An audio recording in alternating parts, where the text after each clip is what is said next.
Hey guys, আসসালামু আলাইকুম। Welcome to my new blog. আজকে আপনাদের জন্য আরেকটা ব্লগ নিয়ে চলে আসছি।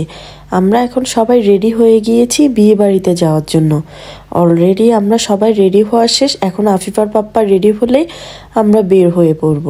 তো দেখতে দেখতে চলেও আসলাম আমরা ক্লাবে। নেমেই মাত্র আমরা ওয়েট করছিলাম সবার জন্য। এদিকে আমাদের এই যে ছোট্ট বাচ্চাটা আরিশ, ও কিন্তু চলে আসছে আজকে বিয়ে খাওয়ার জন্য। যদিও আমার অনেক বেশি ঠান্ডা লাগছে, যার জন্য ভয়েসটা এমন আসতে পারে, তার জন্য আমি আন্তরিকভাবে দুঃখিত।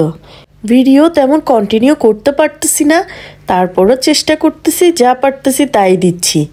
এই যে আমাদের আরিশ বাবা, ও কিন্তু খুব খুশি আজকে বিয়েতে এসে। আর এদিকে আমার ছেলেও বলতেছে, মাম্মা চলো আমরা উপরে যাই। তো সবাই আমরা উপরে চলে গেলাম। উপরে গিয়েই সবার সাথে দেখা হলো।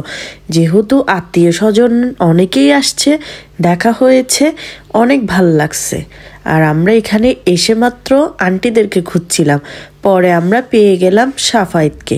সাফায়েত এসে মাত্র আমাদের সাথে কথা বলছিল।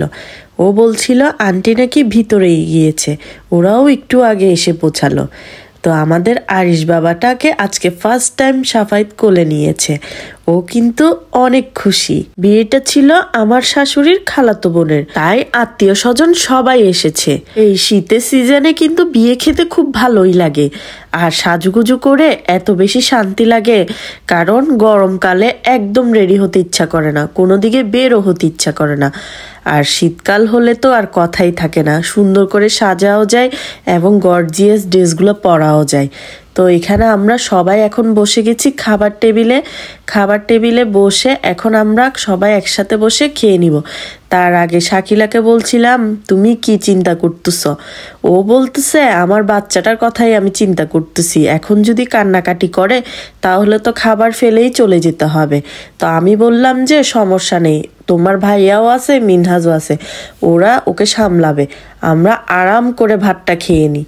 তারপরও বাচ্চার মা তো মন বুঝতে চায় না, আর ও খুব বেশি এদিক সেদিক তাকাচ্ছিল ওর বাচ্চাটাকে দেখা যায় কিনা। বাট এত মানুষের ভিড়ে ওদেরকে খুঁজে পাওয়া যাচ্ছে না।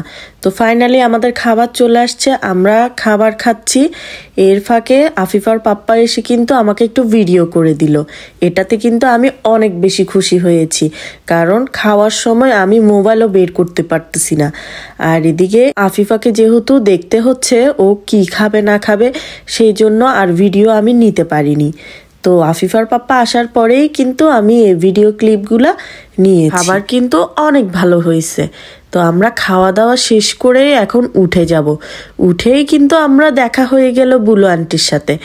আন্টি কিন্তু আমাদেরকে অনেকক্ষণ ধরে খুঁজছিল, পরে আন্টিরা নিজেরাই খেয়ে নিয়েছে। তো আমি বললাম ভালো করছেন। এখন আক্তান্টিও চলে আসছে। এখানে বড় মামিলা, সাফিন, জাফির সবাই ছিল। তো আন্টি এদিকে শাকিলার সাথে কথা বলছিল। তখনই গিয়ে আমি আন্টিকে বললাম, আন্টি আপনার সাথে তো দেখা হয়নি, আপনি কেমন আছেন? হঠাৎ করে আন্টি ভিডিও অন করা দেখে খুব বেশি অবাক হয়ে গেছে। বলতেছে, আল্লাহ তুমি ভিডিও করতেছো, আমি তো খেয়ালও করি নাই। আমি বলতেছি যে হ্যাঁ, আমার ক্যামেরাম্যান দেখতেছেন না আমার সামনে আছে, তো ওগুলা নিয়ে একটু দুষ্টামি করছিলাম। এর ফাঁকে অন্যান্য সবাই এসে আমাদের সাথে কথা বলছিল। তো আমরা তো অনেক মজা করছি বিয়েতে। আসলেই সবার সাথে যখন দেখা হয় আসলেই না খুব ভাল লাগে। সবাই আমাকে বলছিল, আমরা কিন্তু তোমার ভিডিও দেখি। এটাই হচ্ছে আমার সফলতা, কারণ আমি ভিডিও বানাচ্ছি তো সবাইকে দেখানোর জন্য, ঠিক না? তো আমাদের আরিশ বাবা তো ঘুমিয়ে গিয়েছে বিয়েতে আসার পরে, আর আমরাও এখন চলে যাব। খাওয়া দাওয়া শেষ করছি, অনেকক্ষণ ছিলাম। তো পরে স্টেজে উঠা হয়নি। স্টেজে যেহেতু উঠা হয়নি, জোনায়েদ বলতেছে চলো আমরা স্টেজে গিয়ে একটু ছবি তুলে আসি। তো ওইটার জন্যই যাচ্ছিলাম। দেন বড় মামিলা চলে আসছে। মামিলা এসে মাত্র আমাদের সাথে কথা বলছিল, হাসাহাসি করছিল, ফান করছিল।